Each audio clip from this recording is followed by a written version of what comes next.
Hello friends, welcome to you in this channel day night English. दोस्तों, मैं अरविंद कुमार आपका स्वागत करता हूं इस चैनल डे नाइट इंग्लिश में।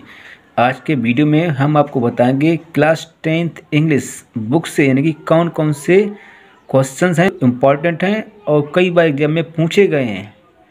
तो अगर आप ये सब जानना चाहते हैं और इंग्लिश में आप अच्छे मार्क्स में आप चाहते हैं तो हमारे इस वीडियो को आप शुरू से लेकर अंत तक देखें और बिल्कुल भी स्किप ना करें। अगर आपने स्किप किया तो हो सकता है आप ना सीख पाएँ और आप मार्क्स कम ला पाएँ। ओके, कि हर कोई चाहता है कि एग्ज़ाम में अधिक से अधिक मार्क हमारे आएँ, राइट।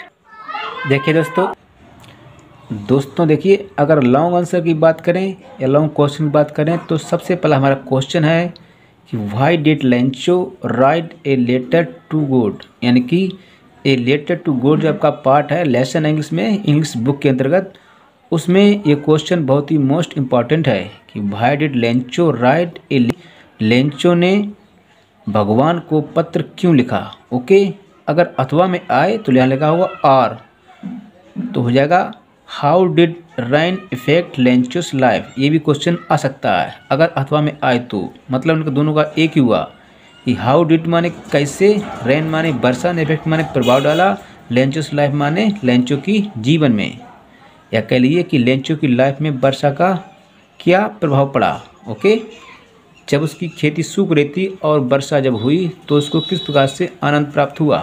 तो हमारे दो क्वेश्चन आपके लिए कंप्लीट हो गए हैं, इनको आपने मॉडल पेपर में टिक कर लें। ओके, आप देखते हैं question number 2। According to Nelson Mandela what is freedom, यानी कि नेल्सन मंडेला के अंतर्गत स्वतंत्रता क्या है। ओके, ये भी क्वेश्चन है, मोस्ट इम्पॉर्टेंट है, ये कई बार पूछा भी गया है। अगर आपको यकीन ना हो तो आप मॉडल पेपर को उठाकर देख सकते हैं। ओके, अगला हमारा नेक्स्ट क्वेश्चन है कि give a character sketch of Anne. ये भी मोस्ट इम्पॉर्टेंट है आपकी इंग्लिश पेपर के अंतर्गत कि एन का चरित्र चित्र दीजिए। इसका पूरा नाम एन का है लेकिन शॉर्ट में आपको एन लिखा हुआ तो आप पहचान सकते हैं। ओके, कि give a character sketch of Anne, अथवा में दिया जाए तो ये भी सकता है कि what does N right in her first diary, वो फर्स्ट ऐसे, यानी कि व्हाट डज माने क्या, एन माने एन ने राइट माने लिखा, इन हर फर्स्ट ई से माने अपने पहले निबंध में। ओके, जो उनकी डायरी थी उन्होंने अपनी पहली डायरी में क्या लिखा, यानी कि कौन सा ऐसे यानी किस निबंध लिखा, राइट। तो ये तो हो गए क्वेश्चन हमारे इंग्लिश बुक के। अब देखते हैं सेंट्रल आइडिया। बच्चों को डाउट होता है कि कौन सा सेंट्रल आइडिया परीक्षा में आता है और मोस्ट इम्पॉर्टेंट है। तो बात करते हैं सबसे पहले सेंट्रल आइडिया की। पहला है dust of snow, dust of snow. ये भी सेंट्रल आइडिया आपको मोस्ट इम्पॉर्टेंट है और कई बार पूछा गया है। नंबर दूसरा फायर एंड आइस, ये भी इम्पॉर्टेंट है। नंबर 3 फॉग FOG यानी कि कोहरा। ये तीनों आपको जो सेंट्रल आइडिया हैं बहुत ही मोस्ट इम्पॉर्टेंट हैं। और दोस्तों, अगर आप याद ना कर सकते हैं तो आप किसी भी कविता की 4 लाइनें याद कर सकते हैं, लेकिन कविता की लाइनें आप वही याद करें। वैसे आपको 2-4 अकस्मात सडनली अगर ये लाइनें आपको जो याद हैं एग्जाम में पेपर में आ जाएं तो आप उनको नहीं लिखेंगे। ओके, क्योंकि उसमें लिखा हुआ था है। हमारा अगला क्वेश्चन है कि why did Mr Pumphrey worried about Tricki. ये क्वेश्चन मोस्ट इम्पॉर्टेंट है लॉन्ग आंसर के अंतर्गत। ओके, कि व्हाई वाज मिस्टर वो Mrs Pumphrey worried about Tricki. देखिए, ट्रिक्की जो था एक कुत्ता था जो कि मिसिस पंपरेली का पालतू था।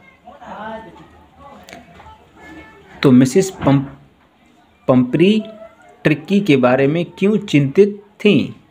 ओके, ये क्वेश्चन है इम्पॉर्टेंट है। अगर अथवा में दिया जाए तो हो जाएगा why did Mrs Pumphrey make a frantic call to Mr Herriot, यानी कि मिसिस पंपरी ने हैरिट को एक कॉल क्यों की थी। ओके, जो कि एक डॉक्टर थे इसलिए, और उनके पास एक कुत्ता था इनका, कौन सा, ट्रिक्की। अब बात करते हैं क्वेश्चन नंबर अगले की। तो अगला क्वेश्चन है, who was Griffin, how did he take revenge to his landlord. Who माने कौन, बाज माने था, ग्रिफिन माने ग्रिफिन।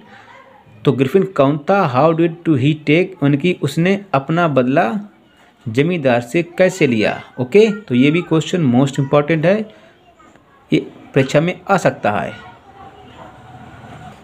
हमारा अगला क्वेश्चन है कि describe the character of Sulekha as depicted in story Bholi. Okay, तो भोली कहानी में सुलेखा का चित्रण किस प्रकार दर्शाया गया है, तो इसके बारे में आपको फुल नॉलेज इसका